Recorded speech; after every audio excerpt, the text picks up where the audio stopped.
السلام علیکم، آپ دیکھ رہے ہیں بریکنگ پوائنٹ میں محمد مالک۔ شہباز شریف خالی فیس اور کیس کہیں اور ہے، بچے کو پتہ ہے۔ شیخ رشید صاحب نے آج بڑا انٹرسٹنگ بیان دیا ہے، اور یہ آپ کو یاد ہے شیخ صاحب ہمیشہ سے اپنے آپ کو سیلف پروکلیمڈ اسپوکس پرسن بھی کہتے رہے ہیں، اور ہمیشہ اس بات پر بڑا فخر کرتے ہیں کہ ان کے پاک فوج سے بڑے تعلقات ہیں۔ لیکن آج انہوں نے بھی پاک فوج کو بڑا ٹھیک ٹھاک آڑے ہاتھوں لے لیا، وہ میں بھی آپ کو کلپ سناؤں گا۔ پچھلے 36 گھنٹوں میں بڑی انٹرسٹنگ ڈیولپمنٹس ہو گئی ہیں۔ پھر اب پہلے ہم نے دیکھا اسلم بطانی صاحب نے بڑی لمبی تقریر کی، اور یہاں تک انہوں نے کہا کہ میری سکیمز زرداری صاحب اور پرائم منسٹر کے کہنے کے باوجود احسن اقبال صاحب نہیں ڈال رہے تھے اپنی بجٹ کے اندر، اور جب میں نے فون کروایا جہاں سے فون آتا ہے تو پھر میرا سکیم بھی میری ڈل گئی۔ دوسری طرف اپنے خالد مغزی صاحب جو باپ کے پارلیمانی لیڈر ہیں، انہوں نے بڑے کھلے الفاظ میں کہا کہ پہلے ہمارے بڑے عزت تھی، بڑا ہمارے سے پیار محبتیں، اور اب جون صاحب بالکل انہوں نے لفٹ کرانی بند کر دیا ہے۔ انہوں نے بھی وارننگ شاٹ مارا کہ ابھی بھی وقت ہے، آپ اپنے رویے درست کر لیں، سب کر لیں۔ ایاز صادق صاحب نے اس پہ صفائیاں دیں، سب کچھ ہوا۔ یاسمین راشد صاحبہ نے جو ویسے عام طور پہ ذرا دھیمی بات کرتی ہیں، انہوں نے تو کل نام ہی لے دیا۔ انہوں نے کہا کہ جی جو انٹیلیجنس کے سیکٹر کے ہیڈ ہیں جناب بریگیڈیئر راشد صاحب، انہوں نے ان کا نام لے کے کہا کہ آپ نیوٹرل رہیں اور ان چیزوں میں انوالو نہ ہوں۔ اس کے جواب میں ملک احمد خان نے، لا منسٹر پنجاب، انہوں نے ایک کھلا چیلنج دے دیا۔ ہو کیا رہا ہے؟ سڈنلی ایک دم ایل آئی ایس اور ایم کیو ایم اپنا رونا لے کے بیٹھی ہوئی ہے پیپلز پارٹی کے ساتھ، اور انہوں نے بھی یہاں پہ کہہ دیا دیکھیں اگر ہمارے یہ چیزیں ہوئیں نہ حل ہوئیں تو پھر ہم بھی کوئی بڑا فیصلہ کر سکتے ہیں۔ اور میں نے کل کے پروگرام میں بھی بتایا تھا کہ خالد مقبول صدیقی صاحب نے کسی شخص سے بات کرتے ہوئے کہا کہ ہمارے جتنی چیزیں طے ہوئی تھیں اس کا 1% بھی ہمیں نہیں پورا ہو رہا، اور اگر ہمیں کہیں سے یہ کہا گیا کہ آپ فیصلے کرنے میں آزاد ہیں تو پھر ہو سکتا ہے ایم کیو ایم آزاد فیصلے کرے۔ یہ ان کے لیڈران، مختلف لیڈران کا ہمارے سے کہنا ہے۔ کیا سڈنلی ہوا بدل رہی ہے؟ یہ سب کچھ چل رہا تھا تو ہم نے دیکھا لاہور ہائی کورٹ نے ایک فیصلہ دیا جو کافی عرصے سے پی ٹی آئی والوں کا مطالبہ تھا کہ جو ہماری 5 ریزرو سیٹس ہیں پنجاب میں ان کا نوٹیفیکیشن نہیں ہوا۔ کل وہ نوٹیفیکیشن بھی آ گیا، نوٹیفیکیشن کا حکم آ گیا ہائی کورٹ کا کہ بھی آپ اس کو نوٹیفائی کیجئے۔ اس سے ان کی ادبی تعداد جو سی ہے ٹوٹلی چینج ہو جائے گی، آلموسٹ ایٹ پار آ جائیں گے گورنمنٹ کے۔ آج لاہور ہائی کورٹ میں بڑی انٹرسٹنگ آبزرویشنز آئیں، وہاں پہ لارجر بینچ جو سا ہے 5 ممبر بینچ، وہ اس کے پاس بھی پی ٹی آئی کی یہ پٹیشن ہی ہے جس میں انہوں نے چیلنج کیا ہوا ہے حمزہ شہباز کے الیکشن ایز سی ایم۔ اس پہ انہوں نے کہا ہے کہ ہم کنسیڈر کر رہے ہیں to go for re-election. کل فیصلہ ہے، اب اگر کل یہ فیصلہ آ جاتا ہے تو پھر کیا ہوگا، کیونکہ جو 20 سیٹیں ہیں ان کا الیکشن تو 17 جولائی کو ہے، اور اگر کل فیصلہ اس پنجاب گورنمنٹ کے خلاف آتا ہے حمزہ شہباز کے، تو کیا یہ اثر انداز ہوگا آنے والے الیکشنز میں؟ کیا عام آدمی، عام ووٹر یہ میسج لے گا کہ شاید اسٹیبلشمنٹ جو سی ہے وہ ان کے ساتھ سے ہٹ گئی ہے؟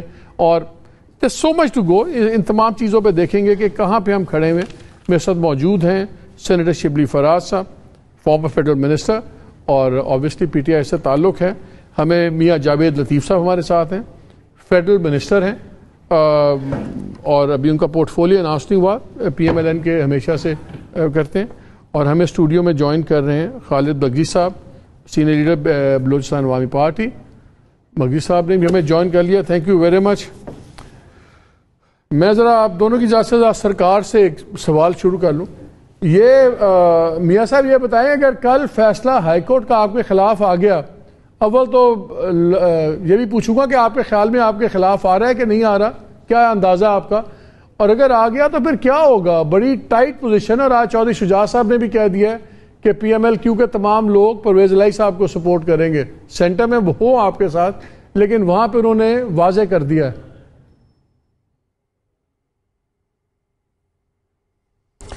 شکریہ مالک صاحب۔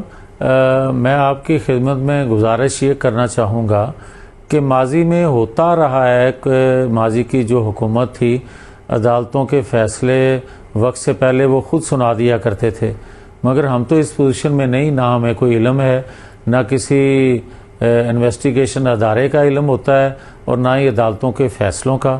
عدالتیں جو دیکھیں گی کیس کو اس حساب سے فیصلے کریں۔ جہاں تک کل کے فیصلے کا تعلق ہے تو بہتر تو یہی تھا کہ جب ہاؤس پورا ہو اور جس کے پاس جتنی عددی ہو نمبر ہو اس حساب سے مخصوص نشستوں کا انتخاب ہوتا ہے، مگر یہ سمجھ سے باہر ہے کہ ابھی 17 تاریخ کو ہونا ہے الیکشن، اور اس سے پہلے اگر مخصوص نشستوں کا الیکشن کروا دیا جاتا ہے تو اس کی حیثیت کیا ہوگی. اور جہاں تک کل کے فیصلے کا تعلق ہے تو میکسیمم یہ ہوئے گا کہ نیا الیکشن ہو جائے تو پھر بھی ہمارے پاس عددی برتری ہے تو پھر بھی تو الیکشن ہمارا ہی ہوگا جس طرح پہلے ہوا ہے. لیکن آپ کے دو ایم پی ایس تو سائٹ بدل گئے تھے، اگر وہ اس طرح ہی رہتے ہیں پھر تو 173 پہ پھنسے ہوئے ہیں آپ دونوں، بالکل نیک اینڈ نیک ہیں. تو پھر جو دو وائلیشن کریں گے تو الیکشن کمیشن کا فیصلہ آپ نے دیکھ لیا ہے، ان کے اوپر بھی وہی قانون لاگو ہوگا. مگر اس کے باوجود ہمارے پاس 177 نمبر ہیں، اور اگر 5 مخصوص نشستیں ان کو دے بھی دی جائیں تو یہ 173 ہوتے ہیں. تو ابھی 17 تاریخ کو الیکشن ہے 20 نشستوں کا، تو الحمدللہ اس میں شاید ایک آدھ کے علاوہ ہم 100% الیکشن جیت رہے ہیں تمام نشستوں پہ. اچھا، یہ رانا ثناء اللہ نے کہا 16 ہماری ہیں 4 ان کی ہیں، پھر اب آپ کے لا منسٹر نے کہہ دیا 18 ہماری ہیں 2 ان کی ہیں.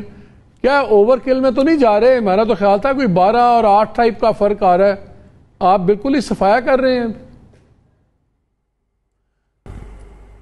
نہیں، وہ مالک صاحب آپ وہ بھی بات ٹھیک کہہ رہے ہیں کہ آج سے 15 دن پہلے یہی پوزیشن تھی جو آپ کہہ رہے ہیں 12-13 کی، اور لوگ دیکھ رہے تھے کہ ان میں ہم سیف ہیں، باقیوں پہ مقابلہ ہے. مگر یہ بھی بات درست ہے کہ جن لوگوں کو ہم نے ٹکٹ دیے، جو پارٹی میں شامل ہوئے، ان کو ٹکٹ جو دیے گئے، مقامی تنظیمیں یا مقامی ہمارے سپورٹر جو تھے مسلم لیگ نون کے، وہ اس طرح ان کو ہضم نہیں کر رہے تھے یا شکایات تھیں. اور آہستہ آہستہ جس طرح وہ شکایات ڈریس ہو رہی ہیں، ہمارا ووٹر سپورٹر نکل رہا ہے اور جو پارٹی ٹکٹ ہولڈر ہے اس کا ساتھ وہ دے رہا ہے، جس کی وجہ سے یہ جو فگر میں آپ کو بتا رہا ہوں، یہ آج کی فگر بتا رہا ہوں کہ جتنے بھی سروے ہم پارٹی کی طرف سے کروا رہے ہیں یا لوگ حلقوں کی باتیں کر رہے ہیں، اس حساب سے انشاءاللہ تعالی ہم الیکشن واضح مارجن سے انشاءاللہ جیتیں گے. اچھا شبلی صاحب، آپ سے ایک اور ہے. پہلے انہوں نے بات کی ڈاکٹر صاحبہ نے لاہور میں نام لے کے، اس کا جواب ہے لا منسٹر نے کہا اگر نام لے رہے ہیں نام بتائے، پھر بتائے کس سے بات ہوئی، کیا ہوئی. ایک طرفہ بات کرتے ہیں، فوج کو برا بھی کہتے ہیں، یہ کر دیا، نیوٹرل نہیں رہے، نیوٹرل جانور ہوتا ہے، بعد میں نیوٹرلٹی ختم کریں. پھر آج شیخ رشید صاحب نے بھی جو بولا ہے وہ بھی میں آپ کو سناتا ہوں. پھر آپ لوگ انہی کے پاس ریلیف لینے جاتے ہیں. تو یہ کچھ سمجھ نہیں آ رہی ہے آپ کی سیاست بھی. ان کی سیاست تو سمجھ آ گئی ہے، وہ تو اب اڑ گئے ہیں اپنی جگہ پہ. لیکن میں چاہتا ہوں پہلے آپ ڈاکٹر یاسمین راشد اور جو آج شیخ رشید صاحب نے کہا وہ ذرا سننے والی سٹیٹمنٹ ہے. میں خان صاحب کو جب یہ کہتا تھا کہ میں اپنے دوستوں سے ملنے جاتا ہوں تو بعض اوقات مجھے انتظار کرنا پڑتا ہے کہ اندر شہباز شریف ہوتے ہیں. یہ میں مقتدر حلقوں کی بات کر رہا ہوں. کئی دفعہ ایسا ہوا کہ میں گیا، اندر شہباز شریف کی میٹنگ لمبی ہو گئی، مجھے انتظار کرنا پڑا. لیکن عمران خان کا خیال تھا کہ نہیں، دنیا کے کسی بندے کو بھی بنا دیں گے، شاہد خاقان کو بنا دیں گے، شہباز شریف کو نہیں بنائیں گے کیونکہ اس پہ بہت بڑا ملبہ ہے. لیکن انہیں ایسا ہی بندہ چاہیے تھا جس پہ بہت زیادہ ملبہ ہو اور جو افسروں کی بیوروکریسی کی ترقی بھی اداروں کے ذمہ کر دے. اب کسی افسر کی پوسٹنگ اور اداروں میں ترقی نہیں ہو سکتی جب تک ایجنسیاں ان کو کلیئر نہیں کریں گی. There is always face behind a case. Shahbaz Sharif is a face only. Case is somewhere else. یہ بچے کو پتا ہے.